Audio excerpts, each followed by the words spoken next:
Hey everybody, it's Lon.TV, and it's time for your weekly wrap-up, and we have a bunch of topics to cover this week, including mixed reality VR capture, third-party apps versus Gmail, HTC's VR slow burn, the NES Zapper mod that's up on Kickstarter, a Comcast rate card hack where you can get all of the offerings in your service area, Chrome OS and Linux, and what I and some other folks think about it.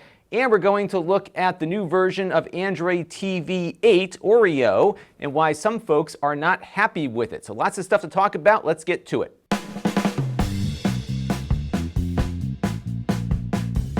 And I want to begin by thanking our newest supporters here on the channel, including Bill Reiner, who's a gold level supporter, Brad Wittenbaum, and Dan G. I want to thank them all for their generous contributions here to the channel, along with everybody who's been contributing on a regular basis, and all of you who watch on a regular basis too, because all of those things equal channel growth, and we're probably just a month or two away now from 200,000 subscribers, so things continue to go great, and I want to thank everyone for your support. Now, we don't have an advertiser this week, but we do have a non-ad, an affiliate link for, guess what? Amazon Prime Day. So you may want to get your Prime membership going if you haven't already. I think you can get a free trial of it, which should cover you through Prime Day on July 16th. It starts at 3 p.m. and it goes for a day and a half with a lot of great deals. I picked up a TV a couple of years ago at a really good price, the one we use over in our home theater nook here in the studio. So there are some great deals that will be happening all day long, but you need to be a Prime member to get at them. And there's also, if you're a Twitch person or a gamer, there is a free game being given away every day on Twitch Prime during the month of July related to this Prime Day sale. So you may want to check on that too, because I think there will be some gaming deals along with the physical products you might buy from Amazon. So let's take a look now at the week in review. On the Extras channel, we unboxed the Lenovo Y530 gaming laptop. And I also put up some footage from my DJI Mavic Air that I reviewed about 6 months ago or so. I really like that drone because it's so small and portable, and I had an opportunity to shoot some fireworks with it because I was invited to a private fireworks show on the beach, so it was pretty low risk here for the drone and anyone around, and you can see here just some of the unique views that you get from this. I do not recommend doing this at a public fireworks show just because you could end up hurting people or delaying the entire show, but this was a isolated thing, and it was really kind of a not a once in a lifetime, but certainly once in a few year opportunity to get some really cool shots. So you can check out that video in the master playlist linked down below.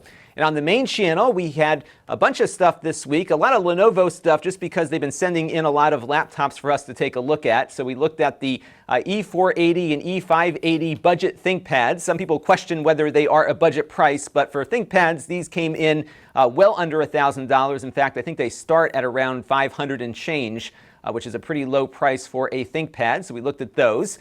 We looked at running Linux on Chromebooks with a new official way of doing so.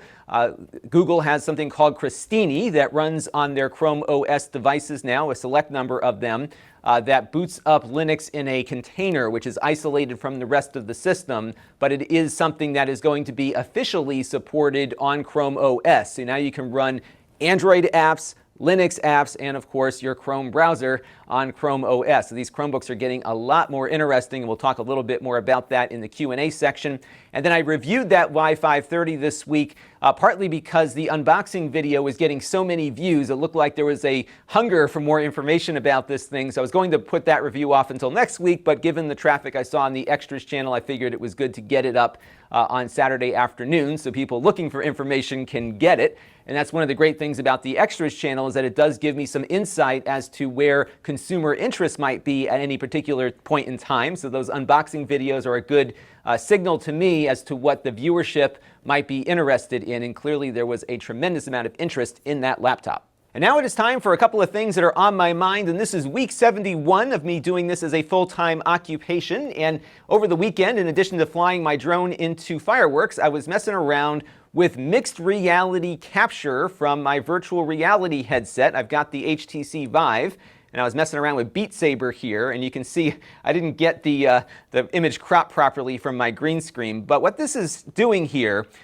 is rendering a scene for me in the headset, and then rendering this other scene that you see here, and then compositing me over it with a green screen. And my computer is doing all of this, which is pretty remarkable that these computers can do this kind of stuff. And there's only a few games that are supporting this function right now. It's a third-party app called Live, L-I-V, that I use to do this. And we're going to be doing some experiments with this later on in the week if I get caught up on some other stuff. We might actually do a live stream just running through some of the games that are compatible with Live. And what I've got on my camera over there is a Vive tracker, which is basically kind of like another controller that will allow me to move the camera and have the VR scene render that view and then a separate one for me again in the headset. We're going to mess around with all of that a little later in the week, but it's really kind of cool. I just have to get a wider angle and maybe get the camera up a little bit higher for Beat Saber here, but it was something that I had a lot of fun playing with and will be continuing to play with it throughout the week. I also found some cables that I was able to extend from my gaming machine to the other side of the room without any latency hit.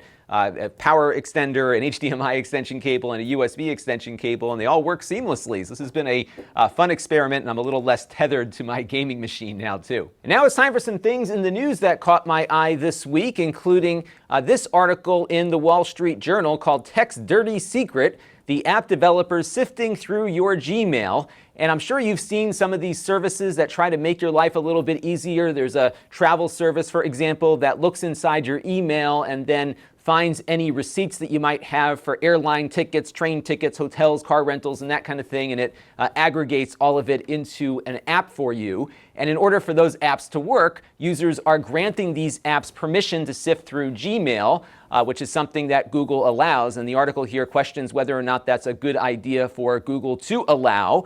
And I think it's something that might need some discussion. I think people should be more literate about this stuff, that when they get some great free deals app and it asks for access to Gmail, maybe they should be thinking a little bit about what they're handing over to developers. And they also found some developers who said they actually look at the emails that people have granted access to without the user knowing. So that is some problems there. And one thing that I wanted to do really quick is to show you how you can see what has access to your email. So if you go to myaccount.google.com and go over to apps with account access, I actually do this every month or so just to make sure that nothing is awry here. And when you go over to that portion there, there's going to be another screen that will come up, which will show you all of the apps that you have given access to your Google account. And if you go over here to Manage Apps, you can then get a list of the apps that have access to specific services. And if you are granting an app access to your Gmail, this is what it will look like. So OS X here I have granted because I occasionally use the Mail app on my Mac, and it's giving it access to read, send, delete, and manage my email. Now this access is limited to just the OS X installation on my laptop here. In fact, it doesn't work with my other OS X laptop, but it's something that you need to look for, because if you've got some extension or something that is reading, sending, deleting, and managing your email, then other people have access to your email in addition to yourself without your password, and you may want to turn that off. And you can very easily just click Remove Access, and it is gone. And I do that, again, quite often. I sift through things that I'm not using anymore just to make sure that everything that is accessing my Google account and services is something that I have authorized. And you may have heard HTC is laying off 1,500 employees. Their business is not going very well.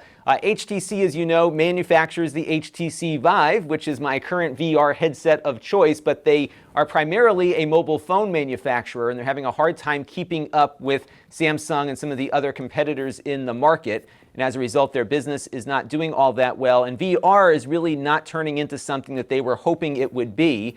One quote from the company here says that they have found VR to be a slower burn than they thought people expected based on the hype. And I think this is really the biggest challenge with VR right now, is that there doesn't seem to be, and I've talked about this before, a lot of consumer interest in VR headsets. You know, I can gauge it based on the traffic I get on my videos. There's a lot of interest in laptops and computer games and that kind of stuff based on the viewer counts that I see from the things that I upload, but my VR traffic is always very low. Even the very friendly consumer all-in-one devices like the new Oculus Go does not get the traffic that more mainstream consumer devices do, and it just seems like consumers just aren't there yet on this VR thing. And I think one of the problems with PC VR is that it is, first of all, really good, but it requires a larger room to get the full experience. You need a very up-to-date computer with the right graphics card. It's very complicated for a general consumer right now to go and get a really high-quality VR experience without having to do a lot of research first. And I don't think that's where the market is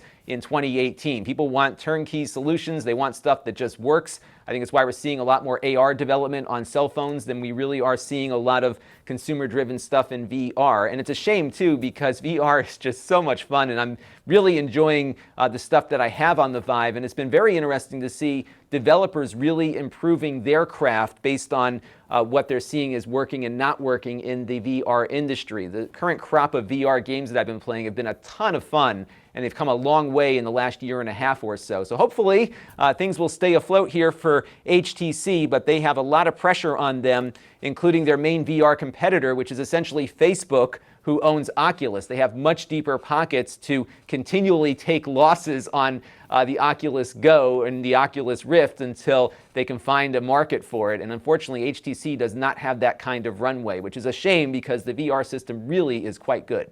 And this is something that might be of interest to fans of retro video games like myself, but I don't think is quite there just yet. This is called Modern Mallard, and what it is a mod for your NES Zapper light gun so that you can play Zapper light gun games on a modern television. In fact, they say you can hook up your old Nintendo to your 4K OLED set, pop this board inside of your Zapper gun. You have to replace the old board with this new one, and it will start working, provided you patch the original Duck Hunt cartridge with this other piece of hardware that is part of this Kickstarter. And I think this is where it kind of falls off the rails for me. It's being designed specifically for Duck Hunt, and they are requiring you to buy the board and this patch board.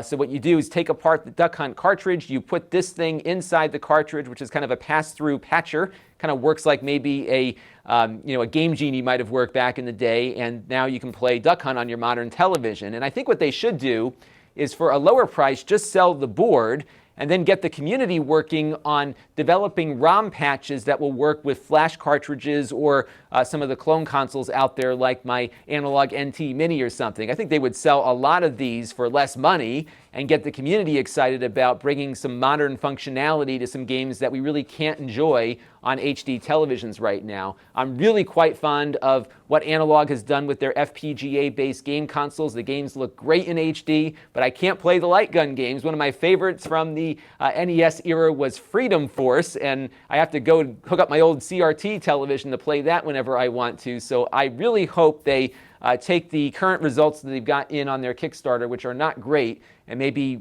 bring this back out again in a different way and get the community involved, because this could be a great community hardware and software project. And one last thing to talk about, and that is Comcast and their hidden rate card that they have in just about every region.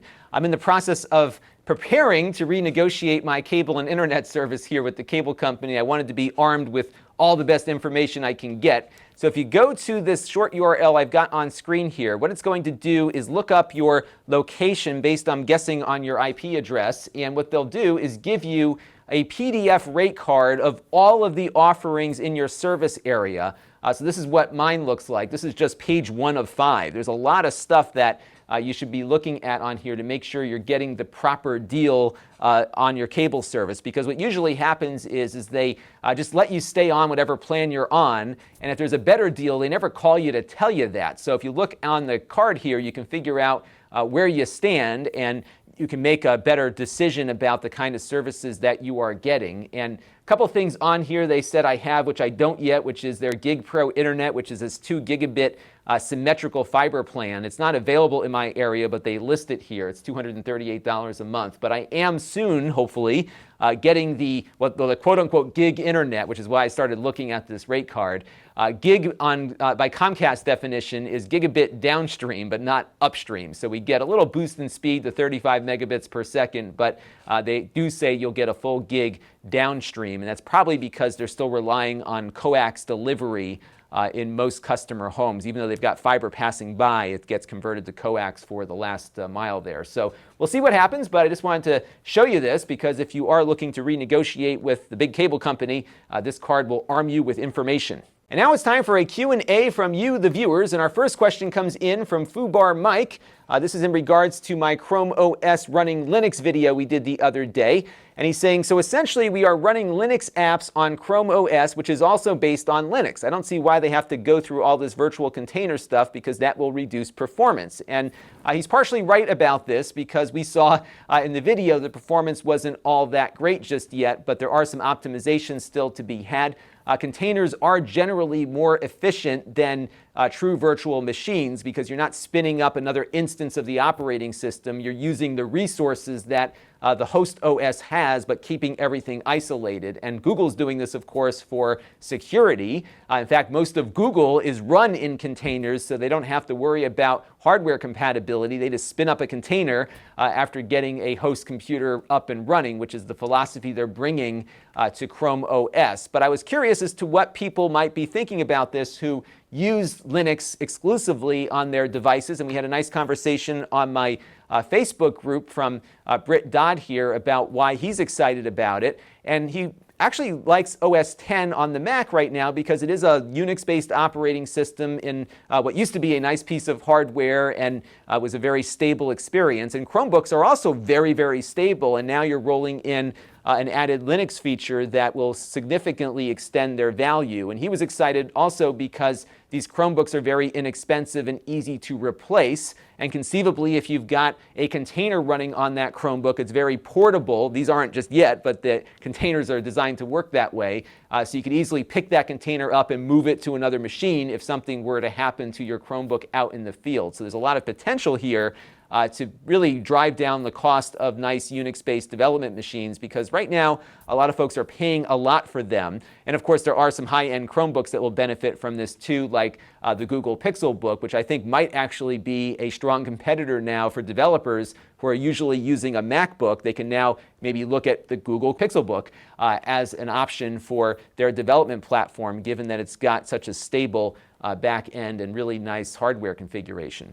And from the Facebook group, Jonathan writes in about the new update to the Mi Box, which is bringing it up to Android 8 Oreo. About a month ago, we looked at that on the NVIDIA Shield TV and my initial thoughts of it. I was intrigued by the new Android 8 interface because it's a content-centric interface. They're trying to get you to find all the content you want from different providers on the home screen and then clicking through to the individual videos that you want to watch, which is good in theory, and it's something we're seeing Apple and a few other companies do as well. But I really do prefer each platform's interface to their content because every platform is unique. YouTube is very different than Netflix, for example, and I think YouTube presents its content in a way that best suits its platform as opposed to just a generic one for everything. And I've been really going back to just loading up apps individually on my NVIDIA Shield TV, even though I have the new interface. And another thing I noticed was when my NVIDIA Shield upstairs updated, that's the one my wife uses more often, she was very frustrated with it because all of her apps got pushed off the home screen and I had to go in and put them back on. It's not a very intuitive thing to do all that, and I think people are going to be spending a lot of time just trying to get their home screen set up versus something that just worked before. And I think this is going to maybe come back to bite Google as these updates roll out. Because there are now a lot of Android smart TVs out there, the Sony TVs in particular, and if all of those change overnight, Sony's going to get a lot of calls, and as a result, Google is going to get a lot of heat. So we'll have to see what they end up doing with this interface, but as it stands now, I am not crazy about it, and I've actually suggested to people that if you see that update come down and you don't like how this home screen looks, you may want to hold off for a little bit on updating because it does significantly change the experience. Another thing we noticed on the NVIDIA Shield is that they have gotten rid of the video capture and screen capture feature. They say it's coming back, but right now it is not working. So I'm hoping there's more under-the-hood enhancements to Android 8 Oreo on the TV that make this a worthwhile update, but right now I'm going to be anticipating a lot of pushback on it. And again, a month into it, I am just not using any of those new features and have gone back to browsing my apps the old-fashioned way on my NVIDIA Shields. Now, this next set of questions is something we have talked about before here on the channel, but I want to bring it up again and ask for some advice from all of you. So basically what happens here is every time I review a gaming laptop, for example, or any one of these mid-tier devices, I'll have people writing in saying, hey, can you look at this comparable laptop from another company? In this case, one viewer wants me to take a look at this Asus laptop, and another one wanted me to look at an HP Pavilion. And these might be probably around $800 or so. I didn't check directly, but generally the kinds of requests I get are for people who are looking in the $800 to $1,500 territory. And we look at a lot of Lenovo's here on the channel because Lenovo has a very good review department that is very focused on getting loaner devices out to small to mid-sized channels in addition to the big ones. I think they are probably the only major brand in the industry that puts a focus on the smaller channels and recognizes their value.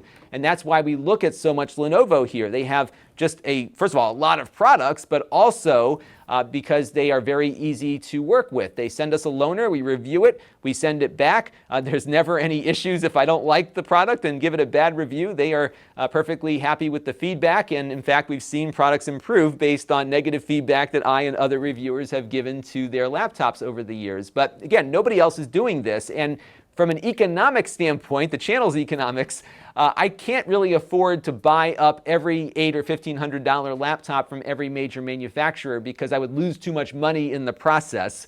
That's why I have been really focused on the low end of the market for two reasons. One is that it's more affordable to buy three $300 laptops than one $900 laptop.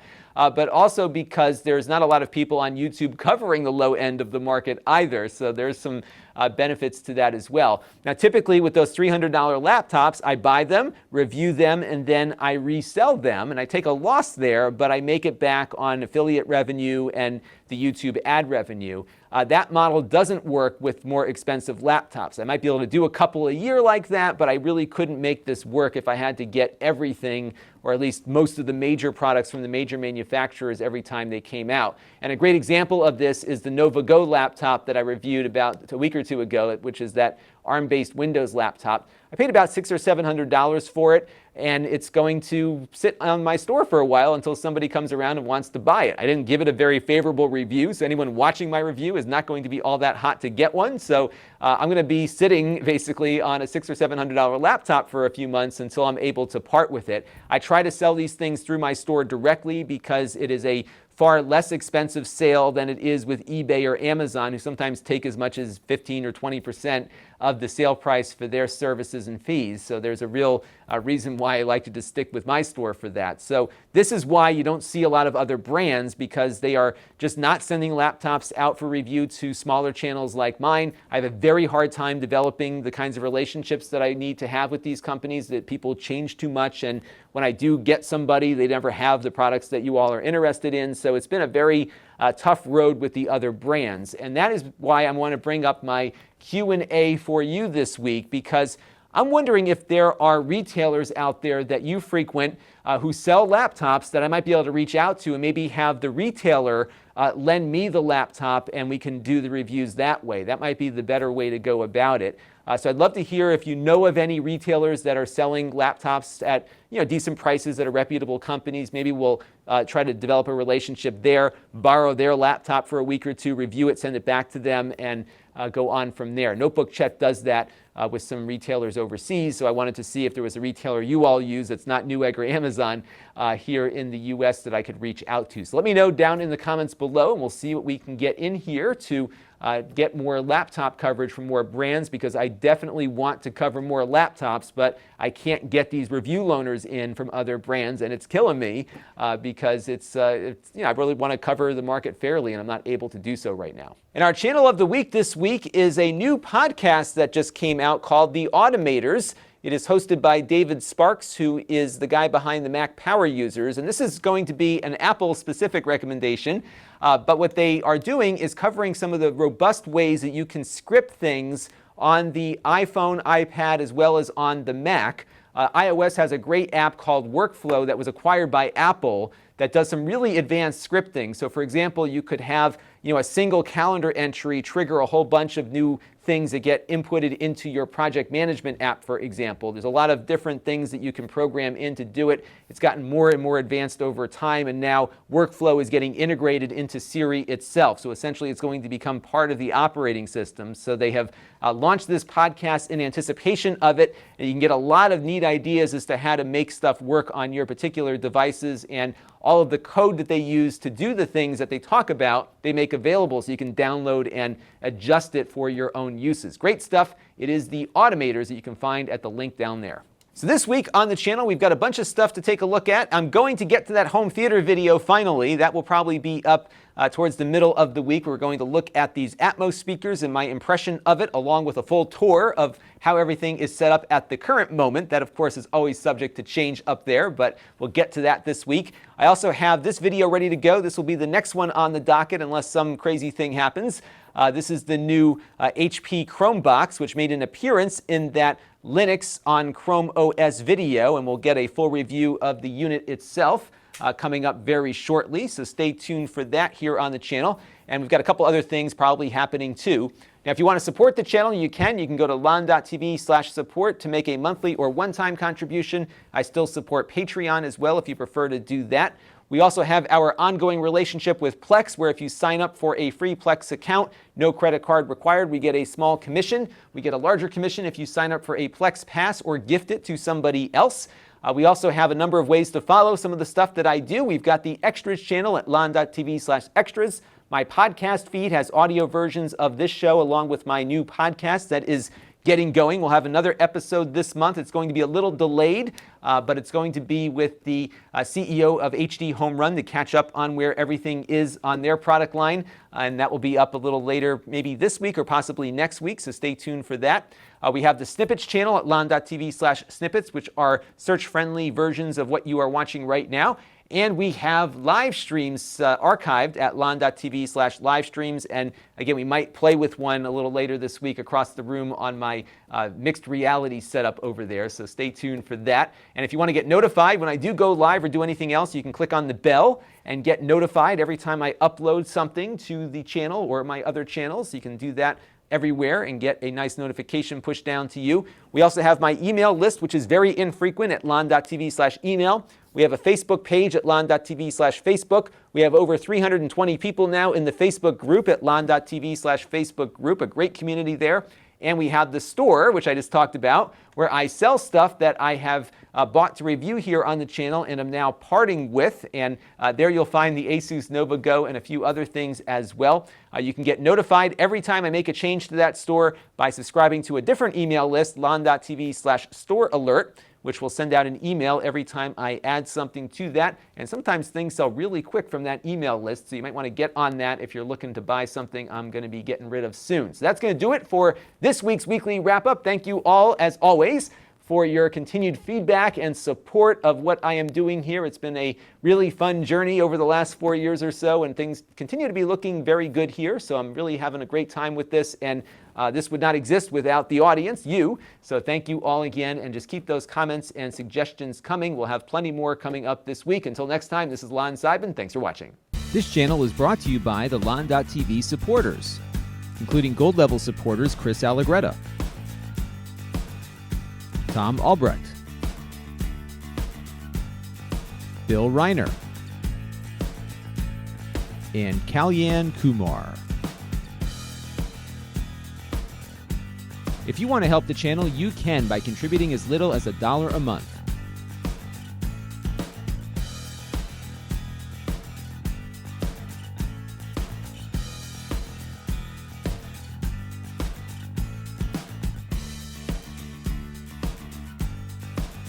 Head over to Lon.TV/support to learn more.